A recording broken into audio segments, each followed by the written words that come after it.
What's up, guys? It's Jay, MorninAfterKill, and I'm back here on Destiny for like the third time today. But it's looking like 2015 is gonna be a great year for those of you guys out there that are enjoying Destiny, because earlier today I made a video showing that there are gonna be 3 more expansion packs and a massive DLC expansion called Comet, the Plague of Darkness, on the way. And there's been a lot of speculation from everybody on just exactly what this Comet pack will be, because if you take a look at the picture that was leaked on the timeline, it shows that all the expansions are themed after different enemy groupings. So you have the Dark Below, they're gonna be the Hive, and then you have House of Wolves for the Fallen, and then we have Vex Void, it's obviously Vex themed.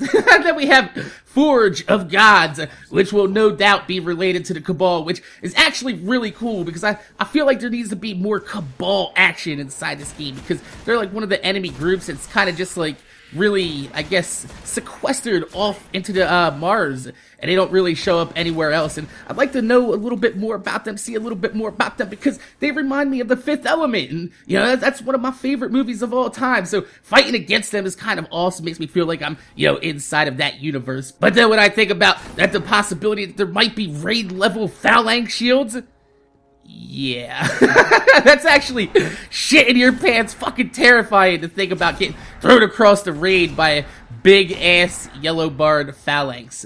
Fuck that noise. But if you look at the icons for the Comet pack, it shows that it's Destiny box art instead of an actual icon. So a lot of people are thinking, could this be a standalone release? But what we do know so far about this pack is that it will contain a wealth of new content, including 12 new story missions, 4 new strikes, 1 new public event, 1 new patrol type, 1 new raid, 6 multiplayer maps, 3 new subclasses, which are most likely going to be 1 per class that are missing elements. So you'll have Void for the Hunter, Arc for the Warlock, and Fire for the Titan, and 3 new weapon types. Hopefully, Bungie, can we see some melee weapons, please? We already know you got the coded in the fucking game for it.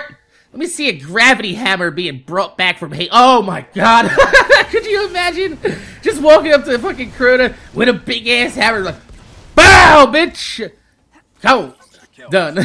And also, the Comet pack will have a level 30 base game level. So, a lot of people are speculating from looking at the timeline that was leaked that this could be a brand new Destiny already. But I didn't think so, because, number one, it would need way more content to justify it being called Destiny 2. And, you know, number 2, it's a little bit early. Bungie has said that they wanted to be on a 2-year development cycle for Destiny, so I don't think that we'll see Destiny 2 later on this year. And one of the cooler things that I have heard from people is that they're saying it could be a standalone upgrade disc, which comes with the first 2 DLCs and the entire upgrade pack along with the original Destiny. So sort of like a Game of the Year edition along the lines of what Bungie did with Halo ODST. So that would actually be pretty cool. I wouldn't mind seeing, like, you know, a $60 release that has all the DLC pass for those people that did miss out on it for the year that want to jump into it. But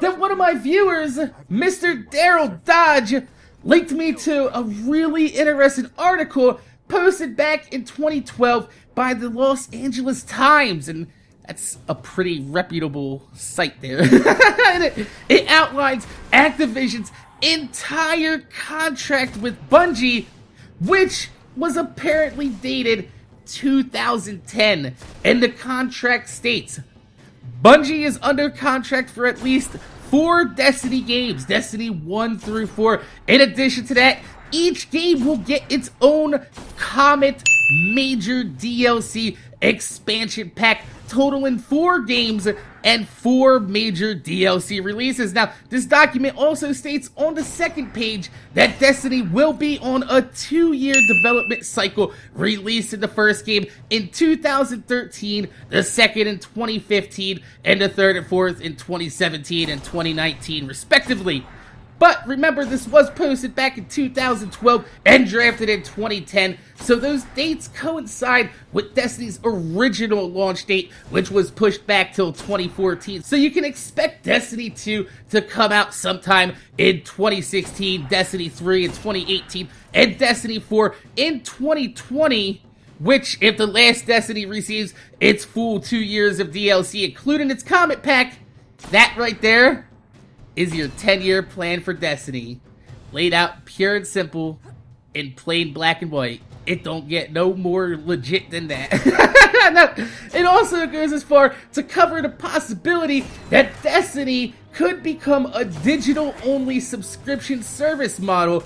But remember, this is a contract between a billion-dollar publisher and a multi-million-dollar company. So they tend to cover all possibility and angle for the future, so they don't have to renegotiate for a new contract, especially if Destiny grows to the size of like other games with this model, like World of Warcraft. I don't think Activision would be really happy about renegotiating Bungie's contract in the middle of the height of their popularity of their brand new game. But it looks like that the Comet pack is 100% gonna be a massive DLC offering from Bungie, with the possibility that it could also be bundled with a Game of the Year edition style of the original version of Destiny, with the last 2 expansion packs for those people that have missed out for the last few months. Well, actually, the last year by the time this comes out. So those of you guys that are like, I don't really know if I'm on the fence about playing Destiny, blah, blah, you'll be able to come into the game level 30, because the base game will be level 30, so you'll actually be able to catch up with everybody. And I think that's a really good way for Bungie to go about it. But, it looks like that we're going to have the Dark Below style expansions happening every 3 months in between these comic packs. So you're going to have Destiny released, then we have the Dark Below and House of Wolves, and then we get the Comet pack, and then we get Vex Void and Forge of Gods, and then we're going to wait 6 more months, and then Destiny 2 is going to be released, and then we're going to have another DLC 3 months later, another DLC 3 months later, a massive Comet pack, and then 2 more fucking expansion packs 3 months apart going into Destiny 3. That looks exactly like what they're going to be doing with there.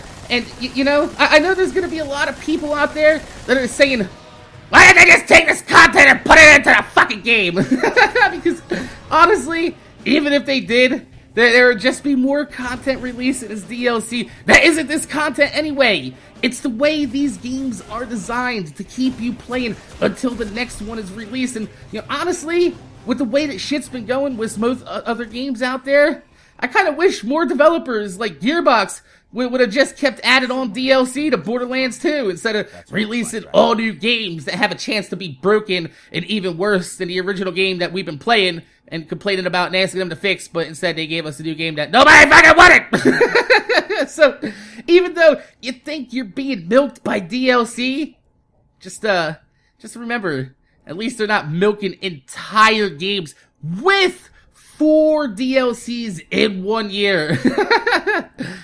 Call of Duty. I'm looking over at your direction. So, my name is Jay, MorninAfterKill. I want to thank you guys for watching. Make sure you guys rate, comment, subscribe. If you could leave a thumbs up on the video, I'd highly appreciate it, because it gives me motivation to make more videos for you motherfuckers that watch my motherfucking videos. I do want to send a big thank you to my subscriber, Mr. Daryl Dodge, for linking me to that really interesting article with all that information between Bungie and Activision, because even though this game's been out for a while, I'm pretty sure there's quite a few people that haven't actually seen that. There will be a link down below in the comment section if you want to go ahead and read the entire draft that LA Times have posted between Bungie and Activision. If that's the type of thing that interests you, you want to go ahead and see the legalese, the behind the scenes with Destiny, Bungie, and Activision, go ahead and click that link.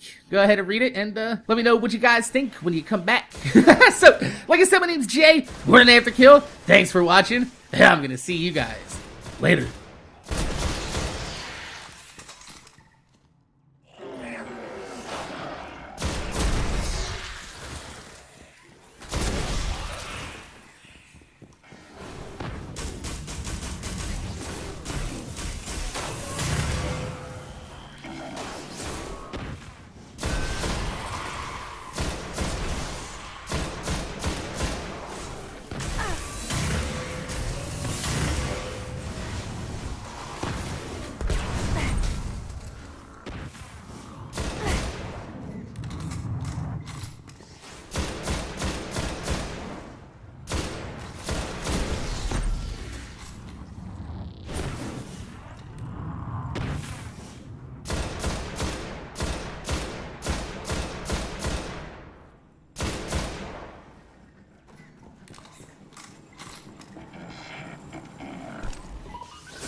Where's the cow?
Draxus was one of the